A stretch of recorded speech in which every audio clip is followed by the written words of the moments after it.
Okay, so long story short, I wanted an excuse to discuss Yuji vs Denji as early as possible, but I haven't fully put together my review yet, so this will do.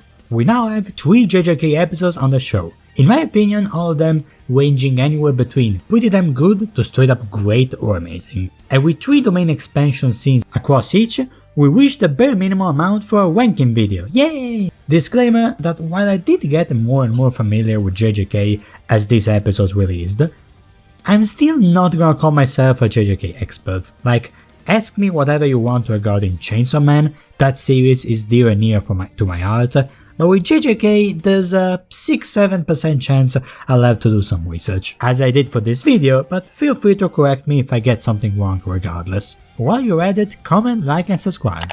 And since I already mentioned the Chainsaw Man, the goal to give my life purpose is melons! As in the fruit? Domain expansion!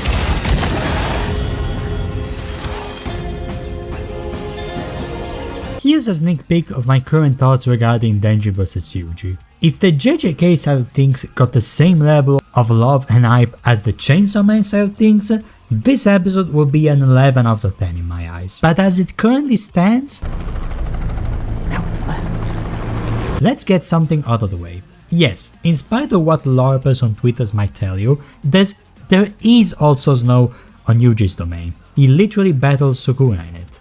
The fact that this also counts as a reference to the Mahito chase scene and the Haki snowball fight are both a nice bonus, but I really wish the official Death Battle wiki corrected the idea of this being a mistake. Unfortunately, Yuji's domain expansion, being a setting change, would have never been as cool as a cosmic stream of infinite knowledge or a pitch black void full of grabby hands. Even his breakdown just basically says, out of all the domain expansions that JJK sorcerers have, Yuji's sure is one of them. The effects look cool, the shrine effects look great, but Yuji's delivery just doesn't hit the same as the other 2 on this list. I get it, from my understanding, Yuji is a pretty no-nonsense type of guy when he fights, and he still sounds recognizably determined. The transition between pure white to Yuji stepping on the snow is creative and neat, and from a Chainsaw Man side of things, activating a surefire hit pocket dimension in response to Chainsaw Devil Pochita flying towards you like freaking Conquest is a perfectly understandable reaction.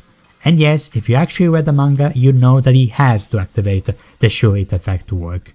And while the music shift is nice, I'm not head over heels about him looking around as if he's a GTA character that just spawned into the scene. And while Denji Man getting a chance to use chainsaws for the intended purpose, or even just Denji taking advantage of the strange stage transition to refuse with Pochita in general, are both neat aspects, but that kinda gets us into the Denji side of things more than Yuji, and I really wanna save that part for when I get into the review. As it is, Yuji's domain unfortunately quote-unquote only feels like a change of setting, rather than a change of tide from its summoner. It's not like Yuji needed to win in this domain or anything, just a little more extra aura wouldn't have hurt. Or even just trying to use the domain to demotivate Denji from fighting like Kai Reina tried to do with the life equation, if they wanted to do the childhood home route.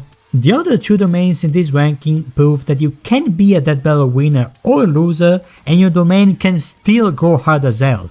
This one just goes. Really? I'm for real. Domain expansion. Unlimited Void. Gojo's Unlimited Void, or Infinite Void depending on translation, serves as a much different approach to a domain expansion than either Yuji's or Mahito's. For all intents and purposes, this is basically a Mortal Kombat fatality. Like, if Death Battle was a game, I can perfectly imagine any other character in Makima's place making the same face she's doing before being disintegrated, and then have Satoru Gojo wins pop up in the empty space right here. That's what it sets out to do, and I think the execution is pretty much flawless. The way we get to it is pretty damn awesome too. Gojo heals with RCT, it pans up to his finger position, the crazy smile, the glowy eyes, and the way he says it, it's as if he couldn't contain his giddiness about blasting infinite knowledge to someone's mind. tapping into the fact that he is canonically a pretty sadistic person despite being a hero, or how the domain forms while Makima is still regenerating from being Hanami'd by Limitless earlier. That's what's happening, by the way. Plus the music ramping up, just But this fucking shot right here, I cannot overstate how much I love this shot, not only for looking absolutely gorgeous, but for perfectly capturing Gojo vs Makima in one image, at least in the 50-50 interpretation you have where Gojo wins. The expanding cosmic rays of unlimited void blasting through Makima's perfectly circular wings, normally used to represent her hypnotic and controlling nature, is ironically some of the best visual storytelling in Death Battle history. I still think Makima's characterization in this fight works perfectly fine if we ignore Makima literally laughing like Junko Enoshima at one point. And while you can criticize her for screaming when her brain shouldn't be able to, I always interpret it as a more mental scream if anything. For someone who spent their whole life dominating and controlling people, facing infinite amounts of cosmic knowledge to this caliber would probably terrify her. And the voice actress absolutely killed it with that scream. A true combination of amazing visuals, music and sound design. By the time the domain breaks, you just feel as if you just witnessed an unstoppable force plowing through an immovable object. With that being said, if Makima were to return on the show, he is hoping she gets a reaction to impending doom more along the lines of, okay, this looks unwinnable from the manga, in great part because her nonchalance can be really funny sometimes. Also, Zenith the manga, my boy, when is your version dropping? That teaser looks amazing, even had Makima use the future devil. Give us some updates, man. If you got any info, please comment down below because I'm also really looking forward to that one, and I honestly think The View from Above is the perfect title for a matchup between these two.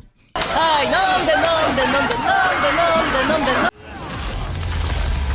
all you got? Domain expansion.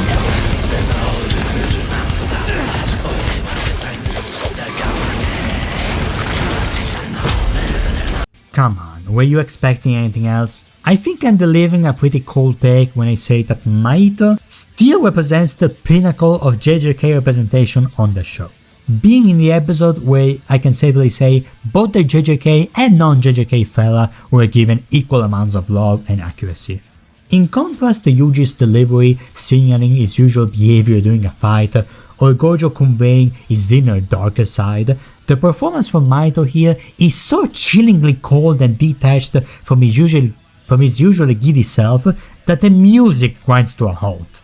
It's both chilling and funny in a way, since he still says it in a very domain expansion victim says what way, but the way it forms while Shigi backs away quickly, losing the advantage he had as he rocks a bloodstain that resembles a superhero mask, funnily enough, and the music ramps up more and more, the multi-medium animation on the hands, the Shigi sprouting his evolution quirk like wings on his back to block the bigger hands as Mahito somehow makes hand-holding feel like an ominous gesture. This is amazing, like, are you looking at this? The way the background shifts from the red scratches of Shigaraki's violent mind to Mahito's pure evil dark purple hues, as each move further disfigures and kills more and more vestiges, the psychological Joker-esque breakdown Mahito does to undervalue and mock Shigaraki's trauma. This writing is fire. The defiantly pissed off Shigaraki look Shigaraki gives at the end of it all just perfectly contrasts with the terrified confusion Mahito will have later. All for one pulling a Sukuna as Mahito goes from looking like a demon to, I don't know, a lost child in a dorky costume. It's just, my god, man. If you've been following my channel, you know that when I reach the quote literally just describing things on screen cliché, then I am describing peak fiction. Never before did a Stomp matchup genuinely feel like it was gonna go a complete opposite direction, in a cool way at least. And don't get me started on Shigaraki decaying the fucking domain. Like, sure, maybe it's not exactly how domains work and there's just a whirlpool in full effect, But between the breakdowns establishing that decaying can affect spiritual matter and the sheer amazingness of a genetic superpower triumphing over straight-up magic, in a non-terrifying way at least, will rarely not work for me. My favorite underrated part of Shigaraki's self-embodiment in this version is how much he plays with physical space, truly feeling like we are inside a warped pocket dimension, as these two were like a few feet apart in the normal world, but inside Mahito's domain it feels as if they are inside a large abandoned building that simply goes on forever, and then we return to the train and it's all normal again. Like, it perfectly captures the paranormal, metaphysical aspect of domains. It's amazing. I'm not even sure what to call this aspect I'm praising so much from an animation standpoint. The scale of it all? Yeah, that works. So, out of all the domain expansions in Death Battle so far, this one truly embodies perfection all by itself. So yeah, this was probably my most improvised Death Battle ranking video I've ever done. Comment down below if you'd like me to do more X thing from X-verse across Death Battle rankings, like, I don't know, best ranking all Cartoon Network character portrayals, or maybe if you want me to resurrect that ranking respectful Death Battle deaths idea I brought up a long time ago, or you tell me. Until then, doing lots of water, I'll do the same. Hardcore Krypton, hoping I made your day slightly better.